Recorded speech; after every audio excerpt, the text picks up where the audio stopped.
Hai guys, selamat kembali ke Kupi-Kupi Go. Kalau di episod lalu saya ceritakan kisah seram yang berlaku di hospital. Kali ini pula saya ingin kongsikan kisah pejabat berhantu di seluruh Malaysia. Selalunya ini terjadi kepada pekerja baru yang selalu diingatkan oleh kaki tangan senior supaya tidak bekerja sehingga malam. Tetapi mereka degil dan akhirnya mereka sendiri mengalami pengalaman-pengalaman seram ini. Daripada kisah seorang wanita bertelekung sehinggalah seorang makcik cleaner yang bekerja sehingga malam. Ini adalah kisah pejabat berhantu dari seluruh Malaysia.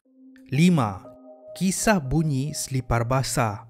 Ini ialah kisah seram yang berlaku di sebuah pejabat yang terletak di Bangsar. Kisah ini terjadi beberapa tahun yang lalu. Kaki tangan di pejabat ini memang sudah terbiasa mendengar bunyi orang berjalan memakai selipar basah. Bunyi tersebut akan berjalan di sekitar kubikel mereka. Kepada kaki tangan senior, memang sudah lali dengan gangguan ini. Kalau mereka berseorangan, mendengar bunyi selipar ini, mereka hanya kata, "Aku nak kerjalah, urgent ni." Ataupun, "Jangan ganggu aku nak cari rezeki." Dan bunyi itu akan hilang. Selain daripada bunyi selipar basah ini, gangguan akan sering berlaku di dalam tandas. Ada ketika bunyi air akan terbuka sendiri, lampu akan tertutup dan terpadam sendiri. Ada yang lebih teruk akan melihat penampakan di depan mata. Kepada kaki tangan senior itu adalah perkara biasa. Kalau perlu, mereka cekalkan sahaja semangat untuk teruskan kerja, menyiapkan tugasan yang diberi. Kepada kaki tangan baru pula, mereka selalu ingatkan, jangan kerja sehingga lewat malam di pejabat. Kalau tidak, mereka akan diganggu.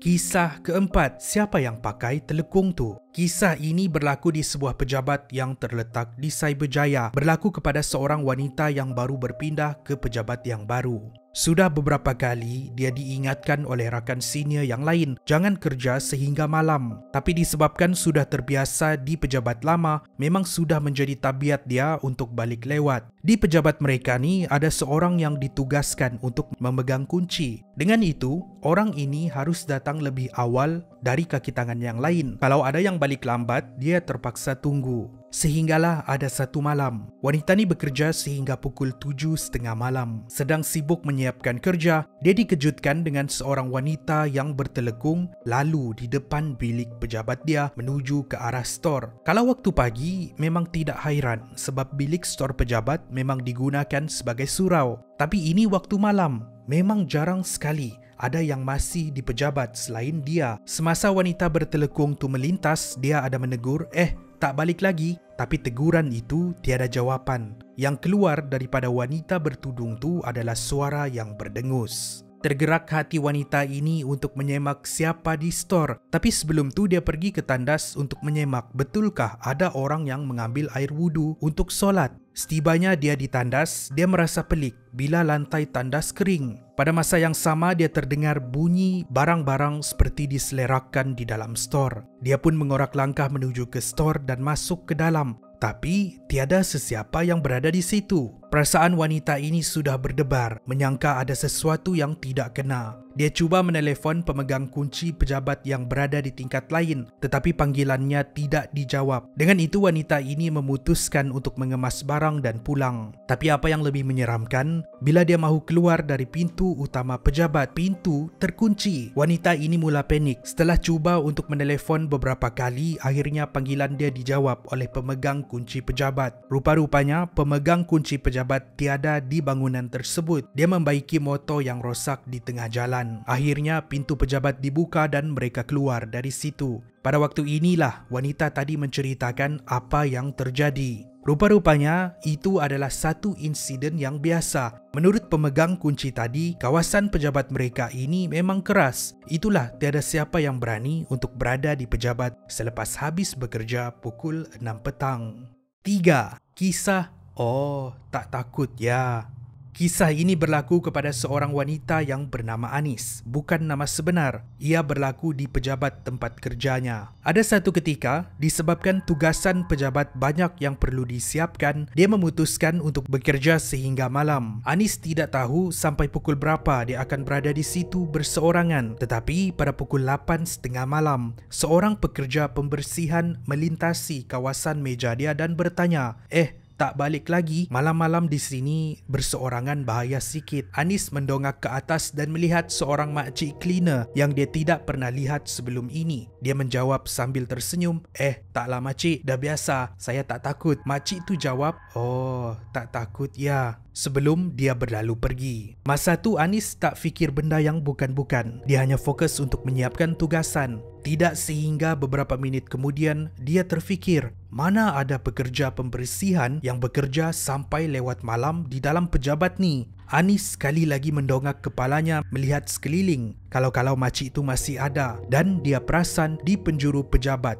Di sebalik kegelapan, makcik itu sedang berdiri sambil memegang penyapu, melihat tajam ke arahnya dengan raut wajah seperti sedang marah. Pada masa yang sama, gelas kaca terjatuh dari meja Anis ke lantai, menambahkan debaran Anis yang memang sudah berdebar. Anis segera memanggil suaminya untuk datang dan mereka pulang bersama-sama. Menyangka yang gangguan itu telah berhenti, rupa-rupanya benda tu mengikut dia pulang ke rumah. Sewaktu sedang tidur, Anis perasan dia seperti ditampar oleh sesuatu. Bila dia bangun keesokan paginya, dia perasan ada kesan cakaran di wajah dia. Anis demam dan mengambil cuti selama 3 hari. Kisah 2. Wanita berpakaian kuning.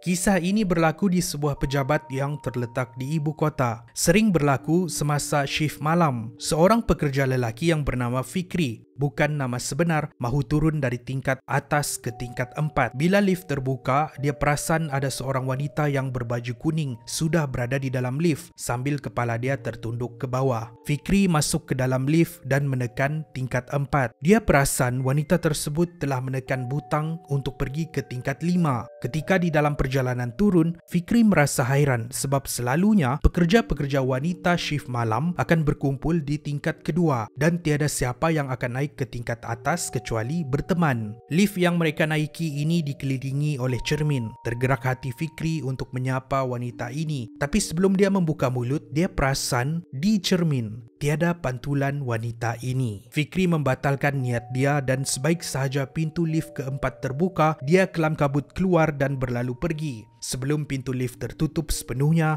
dia sempat menoleh ke belakang dan melihat wanita itu sudah tiada. Rupa-rupanya, bukan Fikri sahaja yang pernah melihat penampakan menyeramkan ini. Pekerja lain juga sering melihat wanita tersebut di dalam lift. Tapi, selalunya dia akan bersama-sama seorang budak kecil. Tiap kali mereka akan turun ke tingkat 1. Apa yang lebih menyeramkan, tingkat 1 adalah sebuah tingkat yang kosong. Tiada siapa dibenarkan untuk pergi ataupun bekerja di situ. Kononnya, ia dijadikan tempat tinggal makhluk-makhluk halus supaya mereka tidak mengganggu pekerja yang lain. Kisah 1. Lelaki badan separuh. Kisah ini dikongsikan oleh salah seorang peminat Kupi-Kupi Go yang kita berikan nama samaran K. Sebuah kisah yang sering berlaku di salah sebuah pejabat kerajaan di Sabah. Pejabat ini hari ini sudah lama dikosongkan sebab mereka telah pun berpindah ke sebuah bangunan yang baru. Antara yang tinggal kenangan untuk K di sini ialah penampakan seram yang dia selalu lihat di dalam pejabat. K mempunyai kelebihan untuk melihat makhluk halus, sementara rakan-rakannya tidak perasan pun ada yang mundar-mandir di sekeliling pejabat. Ada satu ketika dia terlihat seorang lelaki badan separuh mengheret badannya dari pintu masuk ke dalam pejabat sebelum naik ke atas meja salah seorang rakannya. Apa yang menyeramkan ketika berada di atas meja, lelaki separuh badan ini merenung rakannya yang sedang bekerja. Ada ketika K akan melihat bayang-bayang hitam yang berjalan di sekeliling pejabat sebelum hilang masuk ke dalam bilik penyimpanan fail ataupun store. Tidak beberapa lama selepas itu, bilik fail akan kedengaran bunyi seperti fail terjatuh, bunyi orang berjalan ataupun bunyi orang berbual. Untuk K, tiap kali dia melihat makhluk-makhluk ini, dia akan buat tidak tahu dan bekerja seperti biasa sebab kalau makhluk ini perasan ada yang boleh memerhati mereka, mereka akan datang mengganggu, meminta perhatian. Terima kasih kerana menonton. Mungkin anda ada pengalaman di pejabat anda sendiri. Kami mahu dengar pengalaman anda. Tinggalkan pengalaman anda di ruangan komen di bawah. Kalau anda suka dengan video ni, pastikan anda like dan share. Pastikan anda subscribe dan like kami di social media. Saya jumpa anda di episod yang seterusnya. Kupi-Kupi Go, menarik setiap hari.